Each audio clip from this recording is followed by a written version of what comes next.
কিরে পেলাম না তো। কি এটা মানে? আরে ঝামেলায় পড়ে যাবো তো। চল তুই সবাই এই যে এইখানেই ছিল, কিন্তু কোন দিকে গেছে আমি আর দেখতে পাইনি।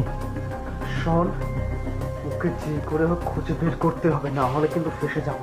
আচ্ছা এক কাজ করবো, চল আগে ওকে। না না না, চল আগে ওই দিকে খুঁজি একটু।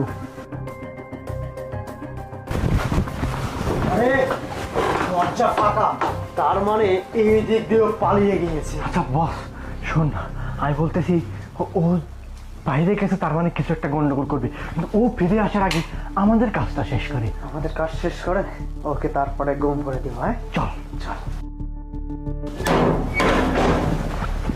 এই এই না রে, দেখ তো মরছে নাকি মালটা? হ্যাঁ বস, মরছে না? একদম গেছে দুনিয়া থেকে। আচ্ছা তাহলে এক কাজ কর, আমরা তো বিপদের মধ্যে আছি, তুই এই লাশটা গুম করার ব্যবস্থা কর। কি বলছেন, একে গুম করবো? কিন্তু কোথায়? কোথায় করবি? একে তো বাইরে নেওয়া যাবে না, কারণ বাইরে ঝামেলা হতে পারে। রুমের মধ্যে যে কোনোভাবে লাশটা কিছুক্ষণ রাখতে হবে, তারপর সময় সুযোগ। একে সেফটি ট্যাঙ্কের মধ্যে ঢুকিয়ে দিই।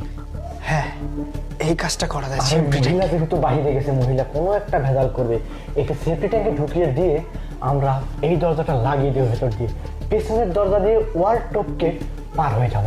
হ্যাঁ তোর আইডিয়া ঠিক, তাহলে সেইটাই করার একটা কাজ কর। কিন্তু বস, হ্যাঁ আমি একটু শেষবারের মতো সাথে মজাটা করে নিতে চাই। আরে মজা তুই একা করবি কেন? ছেলে পেলে যা আছে সব নিয়ে আয় না। না না, ট্রেনের প্রস্তাব দিয়েছিলাম, রাজি হয় না।